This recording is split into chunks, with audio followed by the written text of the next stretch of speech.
কিভাবে এসএসসি 2026-এর খাতা শিক্ষকরা দেখবে? এই টপিকটা অনেক আগে আমরা করছি, কারণ এখনো পরীক্ষাই হয় নাই। তার আগে আমরা খাতা নিয়ে আলোচনা করছি এই কারণে যে শিক্ষকদের সাথে আমরা ডিসকাশন করছিলাম আসলে সঠিকভাবে খাতা দেখার নিয়মটা কি। যেহেতু শিক্ষামন্ত্রী চেঞ্জ হচ্ছেন, তারা এই ব্যাপারে খুব জোর দিচ্ছেন। তো তোমরা এখনই জেনে নাও যে কিভাবে তোমাদের খাতাগুলো মূল্যায়ন করা হয়। তাহলে কি হবে, পরীক্ষার সময় তোমরা সেভাবে খাতাগুলো উপস্থাপন করবে যাতে করে শিক্ষক তোমাদেরকে ফুল মার্ক দিতে বাধ্য থাকে। দেখো, আলটিমেটলি তোমরা যতই পড়াশোনা করো না কেন, সবকিছুর মূল উদ্দেশ্য কি বলতো? পরীক্ষায় একটা ভালো রেজাল্ট করা।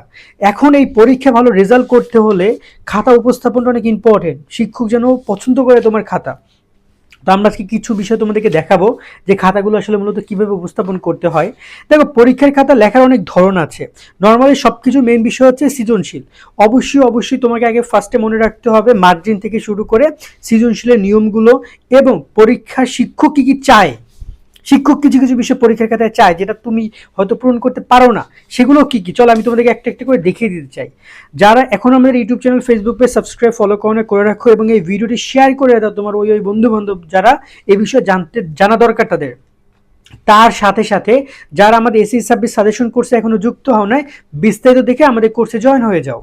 তুমি যদি এসএসসি 26 পরীক্ষা A+ পেতে চাও তাহলে এখনই যুক্ত হও আমাদের 290 টাকার সাজেশন কোর্সে। এই কোর্সে তুমি পাচ্ছ সকল সাবজেক্টের 90% কমন সাজেশন, অধ্যায়ভিত্তিক সৃজনশীল প্রশ্ন, সংক্ষিপ্ত প্রশ্ন, উত্তর সহ সকল বিষয়ের MCQ শিট, এছাড়াও ইংরেজি গ্রামার অংশ উত্তর সহ সকল অধ্যায়ের গুরুত্বপূর্ণ ক এবং খ প্রশ্ন, অনলাইন পরীক্ষার সকল আপডেট, গত 10 বছরের প্রশ্ন এবং দৈনিক রুটিন।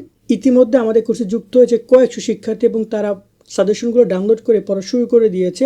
তাই দেরি না করে এখনই যুক্ত আমাদের সাজেশন কোর্সে। এই নাম্বারে 290 টাকা বিকাশ বা নগদ থেকে সেন্ড মানি করে আমাদেরকে জানাও। বিস্তারিত কমেন্ট এবং ডিসক্রিপশনে দেওয়া রইল। আশা করি তুমি বিস্তারিত দেখেছো আমাদের কোর্স সম্পর্কে। চাইলে কোর্সে জয়েন হয়ে তুমি পিডিএফ শিটগুলো কালেক্ট করতে পারো। ইনশাল্লাহ এই শিটগুলো থেকে তোমাদের পরীক্ষার প্রশ্ন কমন আসবে। এছাড়াও আমাদের কিন্তু অনলাইন এক্সাম, পরীক্ষা পর্যন্ত সব গাইডলাইন, তোমাদেরকে একটা ভালো রেজাল্ট করতে যত প্রকার সহায়তা দরকার সেগুলো কিন্তু আমাদের কোর্সে প্রদান করা হবে মাত্র 290 টাকায়। তো তোমরা খেয়াল করো, আর যারা কোর্সে জয়েন হতে চাও ডিসক্রিপশন কমেন্টের নাম্বারে যোগাযোগ করো। ওকে, টাকা পাঠিয়ে আমাদেরকে মেসেজ করে আমরা অ্যাড করে দেবো কোর্সে। তোমরা খেয়াল করো, এই স্টুডেন্ট তোমরা তো অনেকেই পরীক্ষার খাতে এরকমভাবে কাটাকাটি করো। ভুল তো হতেই পারে, পরীক্ষার খাতায় ভুল হয় না। শিক্ষক এই জিনিসটা কিন্তু মোটেও পছন্দ করে না। এটা 1 নম্বর পয়েন্ট। পরীক্ষার খাতায় কাটাকাটি করা যাবে না। তুমি ভুল করেছো এরকম ভাবে জাস্ট 2টা দাগ দিয়ে দিবা যাতে করে শিক্ষক বুঝতে পারে অ্যান্সারটা ভুল, বা এরকমভাবে তুমি একটা ক্রসও দিতে পারো।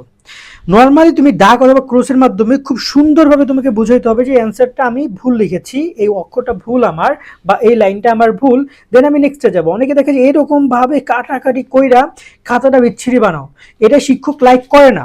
2 নম্বর যে পয়েন্টটা খুবই গুরুত্বপূর্ণ সেটা হচ্ছে মার্জিন, যেটা আমি ভিডিও শুরুতে বলছিলাম। দেখো, এখানে যে পরিমাণ মার্জিন দেওয়া আছে এই মার্জিনের প্রতি খেয়াল রাখবা যাতে করে মার্জিনটা সবসময়ের জন্য শিক্ষক সেখানে নাম্বার দিতে পারে। মার্জিনটা এই নাম্বার দেওয়ার জন্য খুবই গুরুত্বপূর্ণ পয়েন্ট। 3 নম্বর পয়েন্ট হচ্ছে যে পরীক্ষার খাতায় যখন তুমি একটা প্রশ্ন লিখছো তখন সেটা শিক্ষকের চোখে পড়ছে কিভাবে। তুমি এখানে অনেকে এইখানে খুব ছোট্ট করে লেখো, বোঝা যায় না। এরকম ভাবে 1 নং প্রশ্ন উত্তর গ, এ দেখো 1 নং প্রশ্ন উত্তর ক, 1 নং প্রশ্ন উত্তর খ, এইরকম ভাবে লিখবা। এবং এই লেখাগুলো চেষ্টা করবা কালার পেন ব্যবহার করার, লাইক নীল কালার ব্যবহার করা ট্রাই করবা, হাইলাইট করা ট্রাই করবা যাতে করে শিক্ষক বুঝতে পারে যে এখান থেকে একটা প্রশ্ন শুরু। এই পয়েন্টগুলোর প্রতি বিশেষভাবে মনোযোগী হবা। 4 নম্বরটা গুরুত্বপূর্ণ পয়েন্ট হচ্ছে শিক্ষক সৃজনশীল লেখার অনেক নিয়ম নিয়ে আমাদের ভিডিও করা আছে, সেগুলো দেখো, ওইগুলো নিয়ে আমি কথা বলবো না। বাট একটা বেসিক বিষয় হচ্ছে যে শিক্ষক তোমার প্রশ্নের উত্তর তাকে যেন এখান থেকে এই পর্যন্ত পড়ে তারপর না জানতে হয়। যেমন ধরুন এই যে এইখানে দেখো, এই যে ঘ নাম্বার কোশ্চেন, 4 মার্কের এই ঘ নাম্বার কোশ্চেন এইখান থেকে শুরু হয়ে এই পর্যন্ত আছে। তো এখানে তোমাকে হয়তো কোনো একটা উদ্দীপকের সাথে কানেক্টেড কোশ্চেনের সাথে কিছুটা বলেছে। সো তুমি ট্রাই করবা ঘর ক্ষেত্রে মেইন পয়েন্টটা প্রথম 3-4 লাইনের মধ্যেই রাখার উত্তরটা, যদি তুমি জেনে থাকো। কারণ শিক্ষক যদি এখান থেকে এই পর্যন্ত পড়ে, তিনি লেখার মধ্যে অনেকগুলো বানান ভুল পাবেন, তোমার বানান ভুল হইতে পারে, বা লেখার হয়তো বা এমন কিছু লিখেছে যেটা উত্তরের সাথে সামঞ্জস্যপূর্ণ না। তোমার কিন্তু শিক্ষক এই যে 4-এর জায়গায় 3 দিবে, 3-এর জায়গায় 2 দিবে, তখন কিন্তু নাম্বার কাটবে। তো তুমি কি করবা, তুমি উত্তরটা প্রথম দিকে লেখা ট্রাই করবা। সব সময়ের জন্য যে কোনো উত্তর প্রথম দিকে লিখবা, দেন বিস্তারিত লেখা ট্রাই করবা। ওকে, তাহলে শিক্ষক ফুল মার্কটা তোমাকে দিবে এবং সে বুঝতে পারবে তুমি ঠিক লিখেছো। কারণ অনেক সময় দেখা যায় প্রথম দিকে অ্যান্সারটা লিখলে শিক্ষক পরবর্তী অংশ, এই অংশ সে পড়েও না, সে আর এগুলো পড়ে দেখেও না যে এগুলো কি লেখা আছে, কারণ সে উত্তর প্রথম থেকে পেয়ে গেছে এবং তোমাকে সে মার্কটা দিচ্ছে, বা মাঝখান থেকে সে একটু পড়ে নেয়। এই পয়েন্টগুলো ইম্পর্টেন্ট।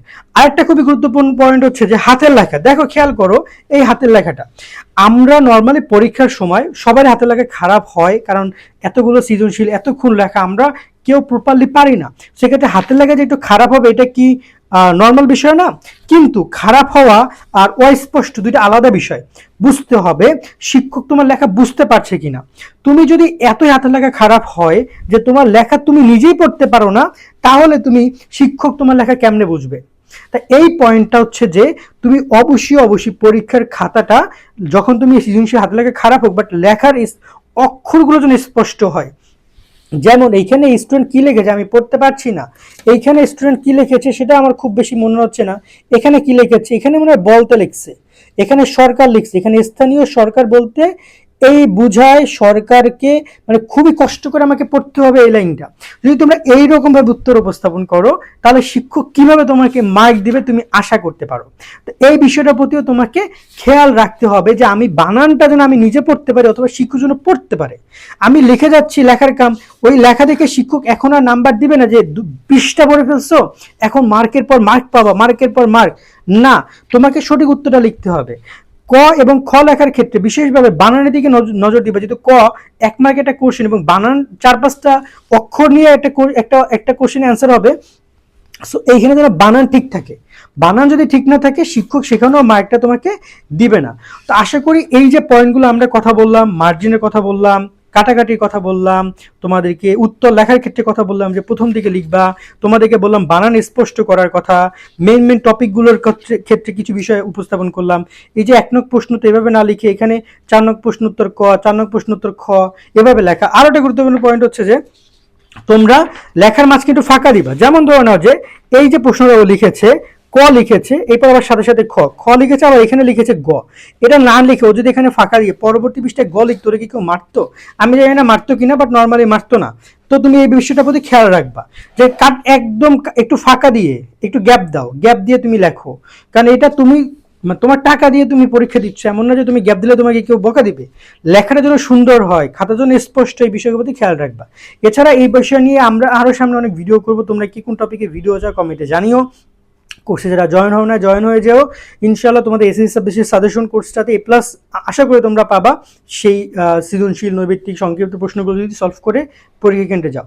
সকলে ভালো থাকবে, আল্লাহ হাফেজ।